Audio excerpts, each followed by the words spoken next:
வீணா job channel நேயர்கள் அனைவருக்கும் வணக்கம். நாம் அந்த வீடியோவில் சமூக நலன் மற்றும் மகளிர் உரிமைத்துறை எங்கேயுமே தேடினாலும் கிடைக்காத வேலை வாய்ப்புன்னு சொல்லலாம். ஏன்னா இந்த மாதிரி வேலை வாய்ப்பு 2025 லாஸ்ட்டுன்னு கூட சொல்லலாம். மறுபடியும் எப்போ வருதுன்னு நமக்கு தெரியாது. மறுபடியும் எலெக்ஷன் நெருங்கிறதுனால நோட்டிஃபிகேஷன் விடுறதுக்கும் வாய்ப்பு இருக்குது. அதே மாதிரி நிறுத்தி வைக்கிறதுக்கும் வாய்ப்பு இருக்குது. நமக்கு ஒரு வாய்ப்பு கிடைக்குதுன்னா அதாவது எப்போ கிடைக்குதோ அப்போ யூஸ் பண்ணிக்கணும். அந்த மாதிரி தான் தென்காசி மாவட்ட சமூக நல அலுவலகத்துல சகி ஒருங்கிணைந்த சேவை இதெல்லாம் உங்களுக்கு வேலைன்னு சொல்லி கொடுத்துருக்காங்க. தென்காசி மாவட்ட ஆட்சித்தலைவர் பத்திரிகை செய்தி வெளியிட்டிருக்காங்க. அது என்னன்னு பார்த்தீங்களா, தென்காசி மாவட்டத்தில் வழக்கு பணியாளரை பணியிடம் உங்களுக்கு தொகுப்பூதிய அடிப்படையில் நியமனம் செய்யறதுக்கான அறிவிப்புன்னு சொல்லி கொடுத்துருக்காங்க.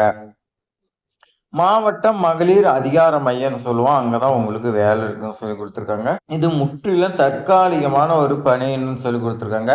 சுழற்சி முறையில் தான் நீங்க பணி செய்ய வேண்டும். 24 மணி நேரம் ஷிஃப்ட் மாத்தி மாத்தி போடுவாங்க. இந்த வாரம் பகல்னா அடுத்த வாரம் நைட்டு இந்த மாதிரி போடலாம். அதுக்கு நீங்க ஏத்தங்களா இருக்குன்னு சொல்லி கொடுத்துருக்காங்க. ஒப்பந்த அடிப்படையில் தென்காசி மாவட்டத்தை சேர்ந்தவரா இருக்குன்னு சொல்லி கொடுத்துருக்காங்க. உங்க தென்காசி மாவட்டத்தை சேர்ந்தவங்கிட்ட இருந்து அப்ளிகேஷன் ஃபார்மும் வரவேற்கப்படுகிறது.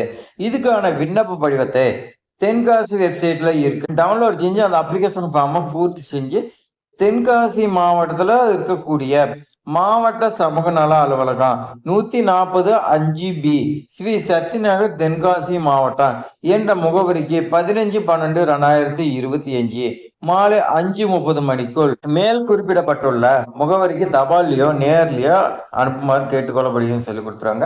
பூர்த்தி செய்யப்பட்ட விண்ணப்பங்கள் குறிப்பிட்ட காலக்கெடுக்கு அதாவது 15ஆம் தேதிக்கு மேல வந்துச்சுன்னா நிராகரிக்கப்படும் சொல்லி கொடுத்துருக்காங்க. குறிப்பிட்ட டேட்டுக்குள்ள அனுப்புன்னு சொல்லி கொடுத்துருக்காங்க. முழுமையா பூர்த்தி செய்யப்படும் அப்ளிகேஷன் ஃபார்ம் கரெக்டா பூர்த்தி செய்யலனாலும் நிராகரிக்கப்படும்.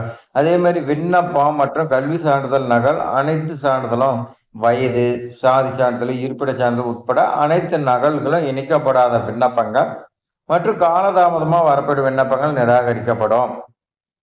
நீங்க எல்லா சர்டிஃபிகேட்டும் நீங்க வைக்கணும். அதே மாதிரி சர்டிஃபிகேட் இல்லைன்னா நிராகரிக்கப்படும்.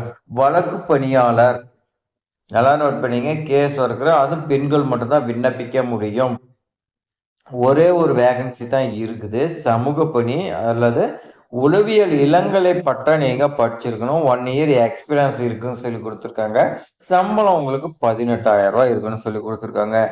இதுக்கு முன்னாடி ஏதாவது அரசார் நிறுவனத்தில் நீங்கள் ஒர்க் பண்ணியிருந்தீங்களா, உங்களுக்கு இந்த ஜாப் எலிஜிபிள். அதே மாதிரி இந்த இடத்துல ஒர்க் பண்ணீங்களா, 1 இயருக்கு சர்டிஃபிகேட் கொடுத்தாங்களா, இதை வச்சு நீங்கள் இன்னொரு இடம் போகும்போது உங்களுக்கு சம்பளம் அதிகமாக வரும். இந்த மாதிரி தகவல்லாம் தெரிஞ்சுக்கிறதுக்கு நம்மளுடைய வினோத் ஜாப் சேனலை சப்ஸ்கிரைப் பண்ணி உங்களுடைய ஃப்ரெண்ட்ஸுக்கு எல்லாத்துக்குமே ஷேர் பண்ணி விடுங்க.